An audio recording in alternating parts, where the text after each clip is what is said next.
Kettering, 1964 to 1969. In the summer of 1964 we moved to Kettering, where Dad had been appointed as the vicar of St Andrew's Church. The first thing I did was to go to a scout camp with the Abington troop to which I used to belong. On one excursion to the town we met some girls standing outside the cinema, who were about to see A Hard Day's Night for the 7th time.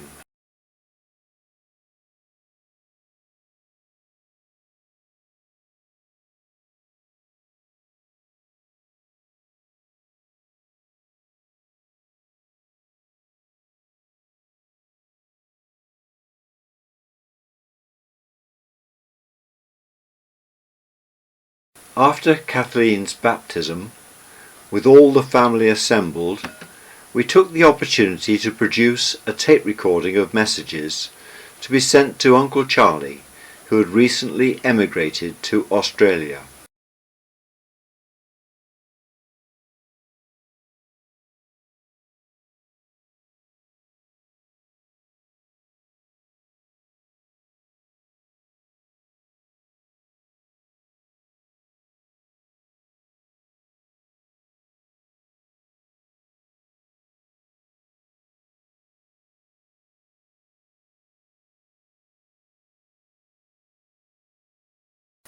Each Sunday evening I caught the bus from Kettering to Derngate bus station, Northampton, for a connection to Stratton, and also every week the same couple sat a few seats in front of me, and each week an argument developed between them, which they had usually resolved by the time we reached Northampton.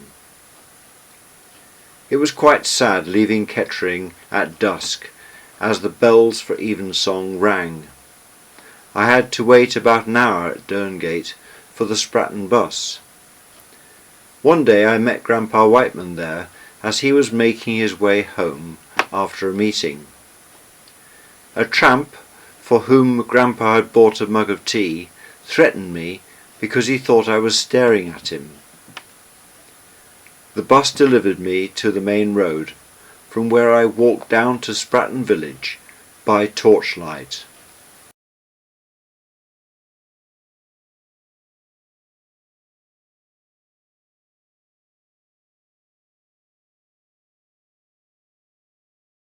I became a boarder again for the last term and the common entrance examinations. I was made a prefect and put in charge of a senior dormitory. Mum and Dad wanted me to go to St John's Public School, Leatherhead, where Dad had been educated, but Mr Hunter told them that I was not good enough.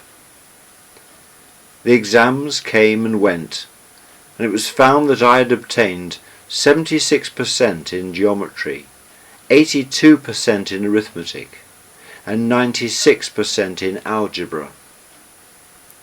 Although I only got 36% for religious studies, all the other marks were over 45%. This would have been enough for St John's, but it was too late.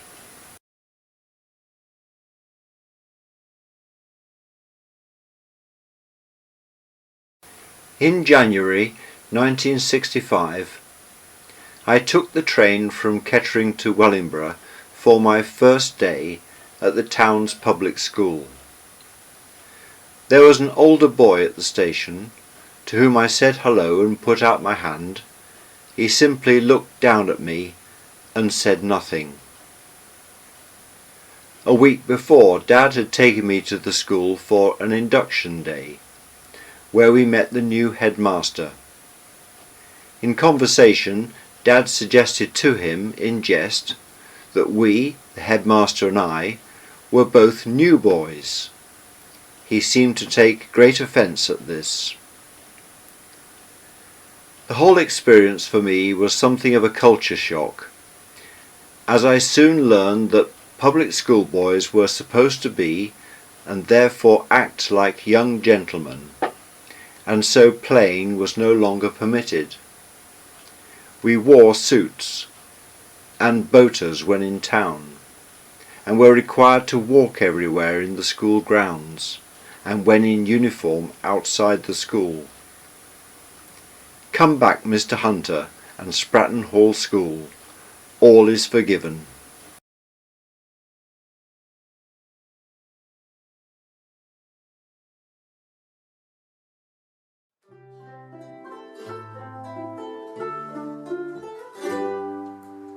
There's a world where I can go and tell my secrets to.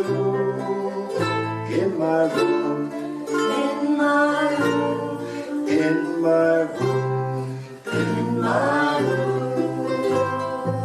In this world I lock down all my worries and my fears. In my room, in my room, in my room, in my room. Do my dreaming and my scheming, lie awake and pray. Do my crying and my sighing, love for just a day.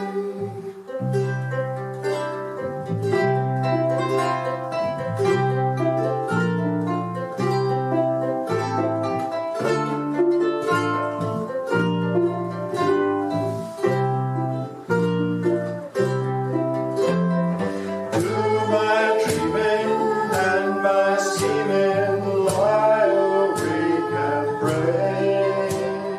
Do my crying and my sighing, love for just a day. Now it's dark and I'm alone and I won't be afraid. In my room, in my room, in my room, in my room, in my room, in my room.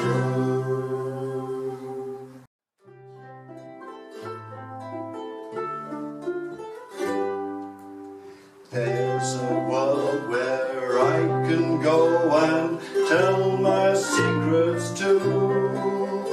In my room, in my room, in my room, in my